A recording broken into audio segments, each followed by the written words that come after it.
6 নম্বরে একটি স্বাভাবিক সংখ্যার ধারা দেওয়া আছে। এখানে 1 থেকে শুরু হয়েছে। যদি এরকমের 1 থেকে শুরু হয়, যেমন 1 যোগ 2 যোগ 3 যোগ এরকম চলতে থাকবে, এই ধরনের ধারা হলে এদের সমষ্টি বের করার সূত্র হচ্ছে প্রথম যে পদটা থাকবে সেটা এবং শেষের যে পদটা থাকবে 99, ভাগ দিয়ে দেব 2, গুণ দিয়ে দেব পদ সংখ্যা। এখানে 1 থেকে 99 পর্যন্ত, তার মানে এখানে 99টা পদ আছে, কারণ 1 থেকে শুরু 99 পর্যন্ত শেষ, তাহলে 99টা পদ আছে। এইটা যদি আমরা যোগ করি এরকম করে 1 যোগ 2 যোগ 3 যোগ 4 এরকম চলতে চলতে থাকবে একদম 99 পর্যন্ত, তাহলে এগুলো সবগুলো যোগ করলে যে রেজাল্ট আসবে তার সূত্র হচ্ছে প্রথম পদ লিখে দেব, শেষ পদ লিখে দেব, ভাগ 2, গুণ দিয়ে দেব শেষের যেটা থাকবে 99। তাহলে 99 আর 100, 2 দ্বারা যদি ভাগ করি তাহলে 50, তাহলে 50 গুণ 99, এটার যে রেজাল্ট আসবে সেটাই হচ্ছে রেজাল্ট। 5 নং 45-এর 5 হাত থেকে 4, 45-এর 4 49, 4950। 7 নম্বর একটি ধারা দেওয়া আছে, এটার 10টি পদের সমষ্টি বের করতে বলছে। এটাকে আমরা এভাবে লিখতে পারি, log 2 প্লাস এই 4কে যদি আমরা 2 এর স্কোয়ার দিই তাহলে সেই 2 পিছনে চলে আসবে 2 log 2 প্লাস, আর এইখানে 8কে আমরা লিখতে পারি 2-র উপর পাওয়ার 3, তাহলে 3 পিছনে চলে 3 log 2, এভাবে চলতে থাকবে। তাহলে আমরা এখানে বলতে পারবো a সমান log 2, কারণ প্রথম পদ হচ্ছে log 2। দেখুন এইখানে log 2, একটা log 2, এখানে 2টা log 2, এখানে 3টা, তার মানে প্রতিবারে একটা log 2 করে বাড়ছে। তাহলে d এর মান আমরা বলতে পারবো log 2, কারণ হচ্ছে এই একটা log 2 সাথে যদি একটা log 2 যোগ করি তাহলে 2টা log 2 হয়, তার সাথে একটা যোগ করলে 3টা log 2 হয়, তার প্রতিবারে আমরা যেটা যোগ করেছি যেটা বাড়তি সেটা হচ্ছে log 2। আর যেহেতু 10টা পদের সমষ্টি বের করতে বলছি, n এর মান 10। এখন সমষ্টি নির্ণয়ের সূত্র হচ্ছে n by 2a plus n minus 1 into d। এখন আমরা মানগুলো বসাই দিই, যেহেতু 10টা পদের সমষ্টি বের করতে বলছি, n এর মান 10, তাহলে এখানে 10 বসাই দিলে তার মানে রেজাল্ট আসবে 5। এর মান হচ্ছে log 2, তাহলে 2 log 2 প্লাস এখানে 10 বসায় 10 মাইনাস 1 তার মানে 9, তাহলে 9, আর d এর মানও log 2। এরপরে 5 ইন্টু এই 9টা log 2 আর 2টা log 2, তার মানে 11টা log 2, তো 5 11 55, এই যে 55 log 2, তার মানে এই ধারাটার প্রথম 10টি পদের সমষ্টি হবে 55 log 2, এটাই হচ্ছে তার রেজাল্ট।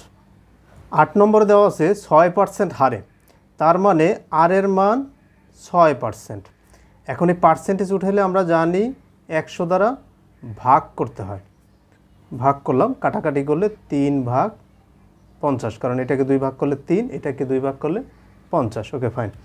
এরপর হচ্ছে 9 মাসে, সময়টা 9 মাস, তাহলে এই 9 মাসটাকে বছরে নিতে হবে, তার মানে 9কে ভাগ করতে হবে 12 দ্বারা, কারণ 12 মাসে 1 বছর, তো এটা চলে যাবে বছরে।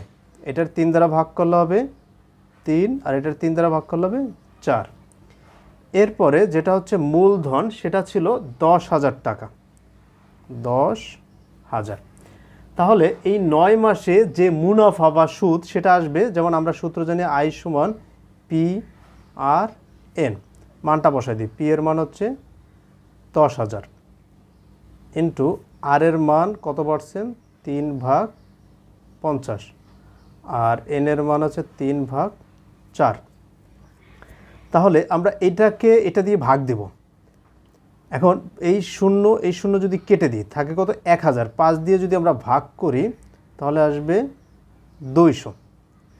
এরপর 4 দ্বারা যদি আমরা এটাকে ভাগ করি 50, তাহলে 3 দ্বারা 50-এর গুণ করলে হবে 150 গুণ 3, তার মানে 450 আসবে। তাহলে এটার সঠিক উত্তর হচ্ছে 450। এখানে 9 নম্বরে দেওয়া আছে একটি 48 মিটার লম্বা খুঁটি ভেঙে গিয়ে সম্পূর্ণভাবে বিচ্ছিন্ন না হয়ে ভূমির সাথে 30 ডিগ্রি কোণ উৎপন্ন করে। আচ্ছা, খুঁটিটির দৈর্ঘ্য ছিল 48 মিটার, ধরলাম এইটার দৈর্ঘ্য হচ্ছে 48 মিটার। Okay fine. এখন এটা ভেঙে গেছে, ধরলাম এই জায়গায় ভেঙে গেছে, ভেঙে গিয়ে এই যে মাথাটুকু এইটা মাটির সাথে গিয়ে পড়ছে, এটা ধরলাম এই ভূমি, তাহলে মাটির সাথে গিয়ে এইভাবে পড়ছে খুঁটিটা, এটা হচ্ছে মাটি ভূমি। এই ভূমির উপর এটা খুঁটি 48 মিটার। তাহলে এই ভূমির সাথে সে 30 ডিগ্রি কোণ উৎপন্ন করছে। এখন আমরা ধরবো এখানে কতটুকু পরে ভেঙেছিল আমরা জানি না, হ্যাঁ, এটাকে আমরা এক্স ধরতে পারি। এটাকে যদি এক্স ধরি তাহলে এটা অবশ্যই 48 মাইনাস এক্স, কারণ হচ্ছে এই সম্পূর্ণটা 48, এই 48 থেকে যদি এক্স বাদ যায় তাহলে এইটার মান কত থাকবে টোটাল, আর তাহলে 48 থেকে এক্স বাদ গেলে 48 মাইনাস এক্স, তাহলে ভূমির সাথে 30 ডিগ্রি কোণ উৎপন্ন করছে। এখন দেখুন এই যে 30 ডিগ্রি, এইটার সাপেক্ষে এইটা হচ্ছে বিপরীত বাহু আর এইটা হচ্ছে অতিভুজ, তাহলে বিপরীত বাহু আর অতিভুজের মধ্যে সম্পর্ক হচ্ছে সাইন, তাহলে আমরা নিব সাইন 30 ডিগ্রি। এখন সাইনের অনুপাত হচ্ছে বিপরীত বাহু ভাগ অতিভুজ, 48 মাইনাস এক্স, এটা দিয়ে দেব। এখন এইখানে আপনি মান বসাই দিন। এই যে সাইন 30 ডিগ্রি এটার মান কত, সাইন 30 ডিগ্রির মান হচ্ছে হাফ সমান x divide by 48 minus x. এরপর আর গুণ করলে 2x সমান 48 মাইনাস এক্স, এই মাইনাস এক্স এই পাশে আসলে 3x, তা 3x সমান 48, এক্স সমান 16, কারণ 3 16 48। তাহলে আমরা বলতে পারবো খুঁটিটা ভূমি থেকে 16 মিটার উপরে ভেঙেছিল, এই যে 16 মিটার, কারণ টোটাল খুঁটিটা ছিল 48 মিটার, এই ভূমি থেকে 16 মিটার উপর দিয়ে ভেঙেছিল, আর বাকি যেটা থাকে 32 মিটার এখানে। এটার সঠিক উত্তর হচ্ছে 16 মিটার।